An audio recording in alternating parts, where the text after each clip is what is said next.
Era el 9 de abril de 1948. Una turba desenfrenada arrastraba el cuerpo sin vida de Juan Roa Sierra.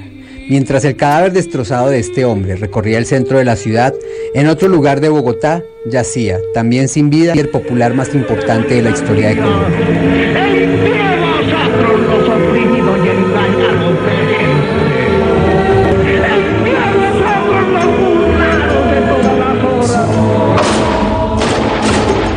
En la esquina de la avenida Jiménez con carrera séptima, Roa había asesinado de 4 balazos, 2 en la cabeza y 2 en el pecho, a Jorge Eliezer.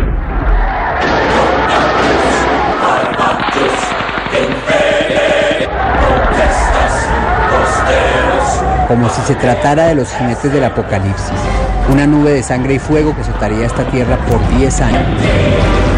El génesis de una violencia, de una maldición que al parecer traíamos de antes y que al parecer aún sufrimos.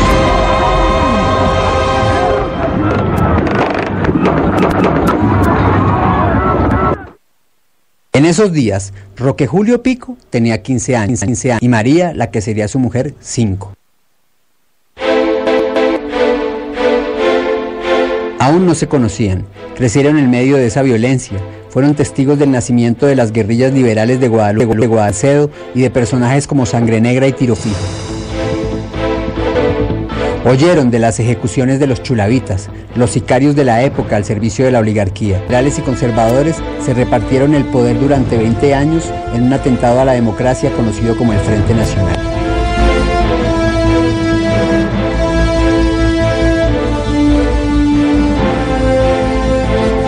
Durante este tiempo, ellos y el país fueron testigos de uno de los casos de impunidad más escandalosos de la historia colombiana, el caso de Jorge Eliezer Gaitán, del que nunca se investigó ni se encontró a ningún autor intelectual.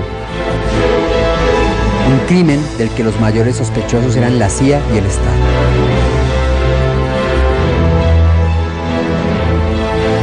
Pero para estos campesinos humildes, injusticia e impunidad aún no significaban mucho.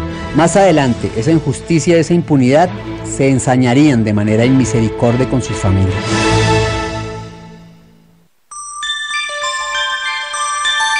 El 30 de marzo de 1966, en el humilde hogar de los Pico García, Luis Alejandro, el menor de los varones de esta pareja, veía la luz por primera vez. Sería un niño normal, común y corriente, una persona de a pie, de esas que usted ve todos los días en la calle. Pobre pero honrado, trabajador. 4 años más tarde, Luis Alejandro, el hijo de Roque y María, encontraría al amor de su vida, Carmen Inés Rodríguez, mientras trabajaban en una fábrica de textiles. A mi esposa la conocí en la empresa donde trabajaba. Cierto día yo salía de laborar y tenía que... Y la vi, me pareció muy bonita, me pareció muy atractiva. Ya salimos y nos ennoviamos más bien rápido. Ese año, Pablo Escobar, después de haber ordenado poner una bomba en un avión en el que murieron más de 100, se entregaba al gobierno del recién posicionado César Gaviria, en un proceso en el que la justicia tuvo que regalar la extradición, rebajar las penas, inventarse los beneficios de confesión y justicia anticipada por los que actualmente asesinos en serie, sicarios, violadores de niños y masacradores pagan penas de entre 3, 5, 7, como máximo 11 años de cárcel.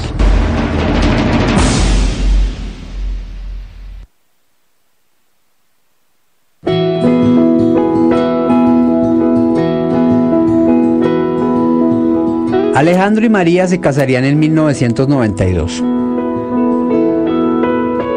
Se gastarían todos sus ahorros en vestido y ceremonia, brindarían por el futuro. Y tenga por seguro que todos los que están aquí en este momento van a tener tarjeta de invitación para nuestras bodas de plata. Muchas gracias.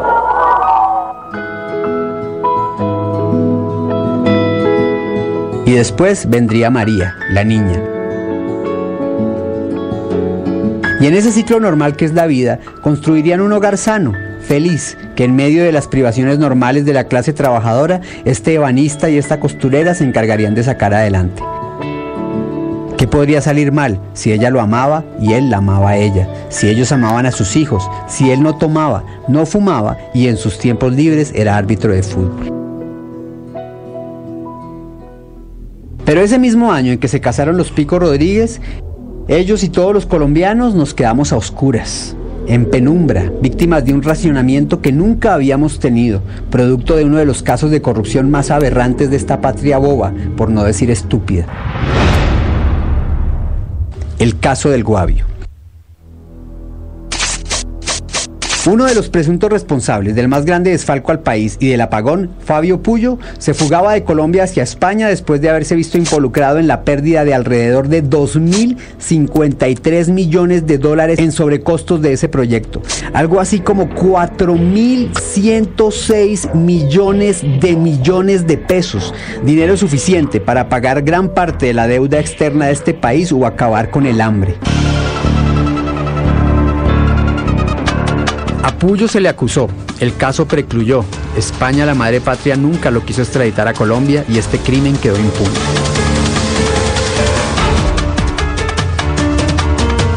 Así es Colombia. Pero en esos años, Luis Alejandro Pico ni sospechaba lo que a él esa misma justicia colombiana le tenía reservado.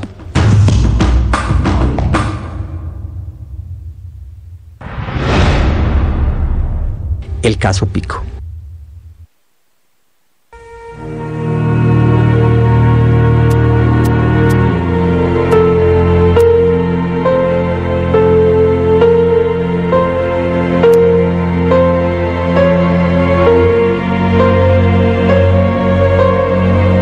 En que lo iban a matar no tenía mucho de especial para Carlos Javier Barragán.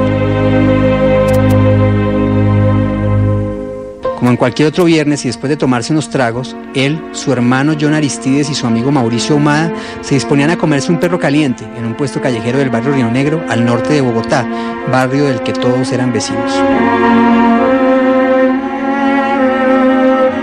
En confusos hechos, y como comienzan muchas tragedias en Colombia, por nada, por una confusión en si los perros debían tener o no cebolla, al calor de los tragos y tras cruzar algunas ofensas con dos desconocidos, Carlos Javier Barragán Matiz, teniente del ejército de apenas 24 años, moría en la calle víctima de un disparo en el pecho.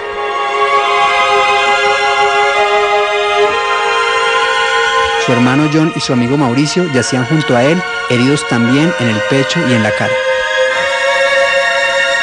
Una historia que se repite casi a diario en esta Colombia tan bella como intransigente. Sin embargo, con el fin de la vida de Carlos Javier, apenas comenzaba el infierno para otro vecino del mismo barrio, Luis Alejandro Pico.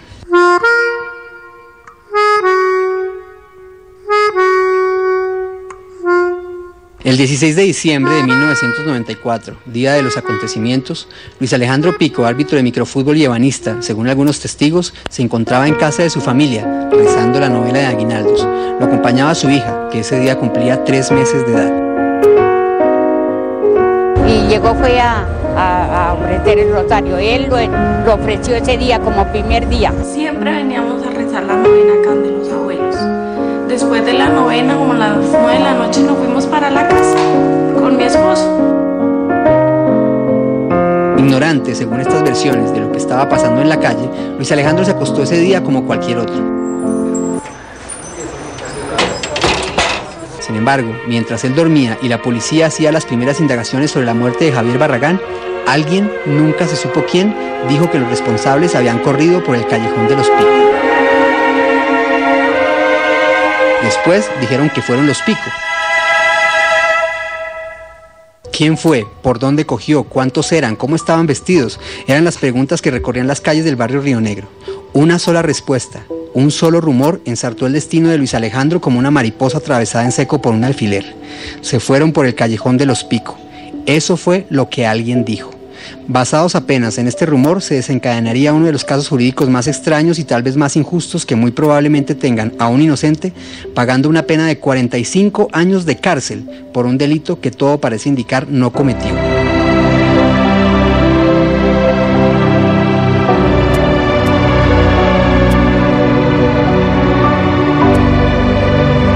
Eso es muy duro. ¿Y la culpa de quién?